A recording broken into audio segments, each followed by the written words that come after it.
Hi, Paul Sackis, Good News Planet. I'm speaking to Dr. Joan Merrill. Hi, doctor. How are you? I'm fine. How are you? Okay, chair of the Clinical Pharmacology Research Program, Oklahoma Medical Research Foundation. That's a mouthful, and that's me.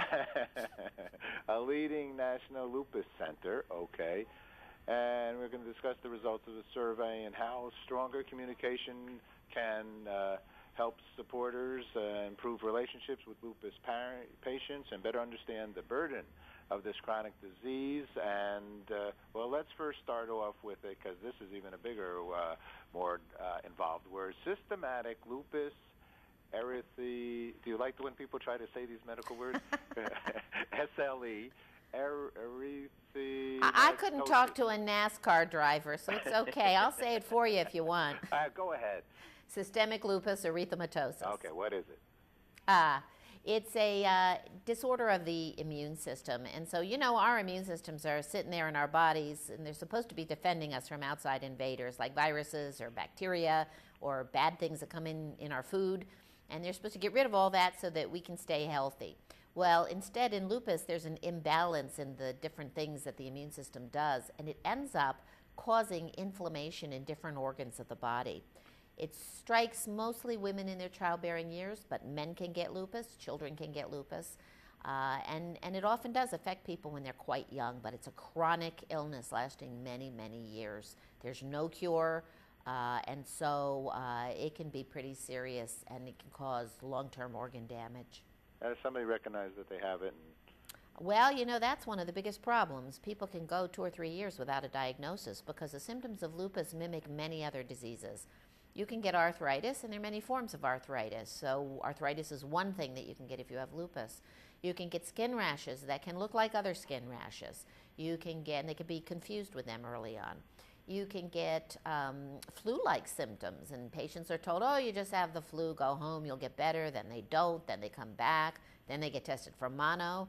And it takes a very long time before anybody takes it seriously that this could be a serious chronic internal illness. And what should somebody do? Well, you know, if lupus is suspected, they do need to see an expert. They need to see a rheumatologist. But what this survey suggests is that even after they do all those right things and they're in the care of a rheumatologist, a lot of patients are minimizing their symptoms to their families and friends and to their doctors.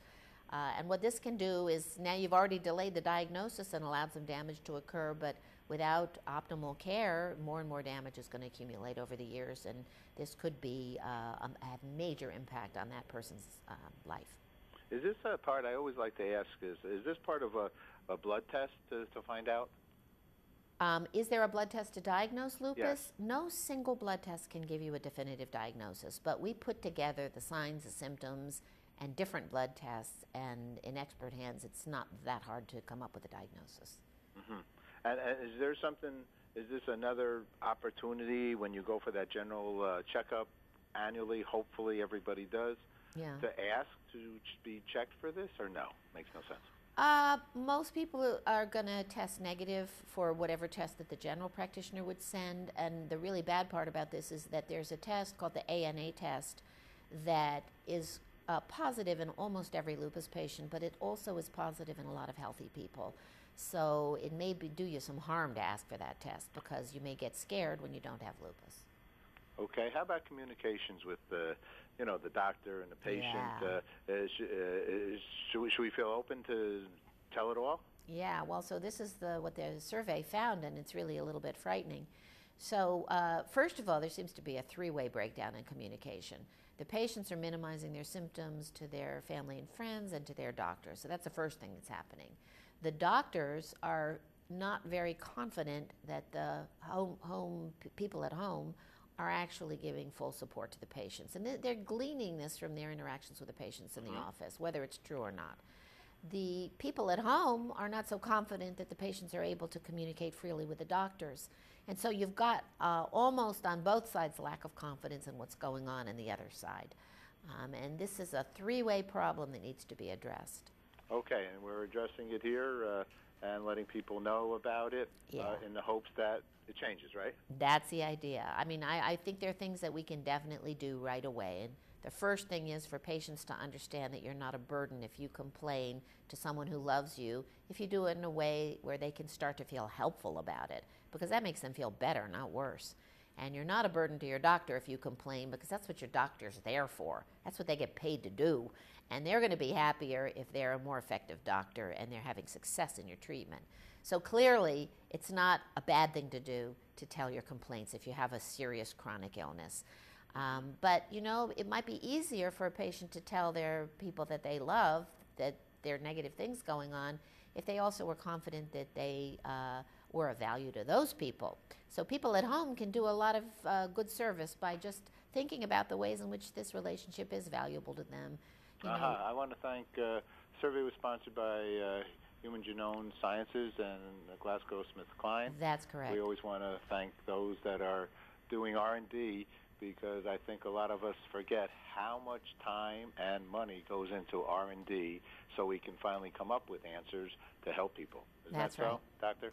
Yes, and there's a website, usinlupus.com, that people should go to. It's going to help them to get their arms around their symptoms. And what are some of the kinds of things that are on there in addition? Well, there's a lupus impact tracker. Patients can actually use it to be a little more efficient when they go to the doctor and they may have limited time in the office. And the future here, how do you see it being I so think we're involved? making progress, and I think it's, you know, it's going to come in bits and spurts, but I'm very confident that we're making progress. All right, we always like to hear that. That's good news. So then let me ask you one other question. Then what is good news for you? What would be good news for me? Yes, or what is good news for you? What is good news for me? You know what, good news for me is things that really do happen right now in my office. You know, I can be with a patient for a year and we try all kinds of different things and they're not getting better, and then one day they're better because little by little we're breaking the code. All righty. Well, it's a combination of science and a miracle, right? Yeah, I think that's right. Beautiful. All right. Well, thank you very much for sharing good news with us, Doctor. Thank you. Take care. Bye-bye.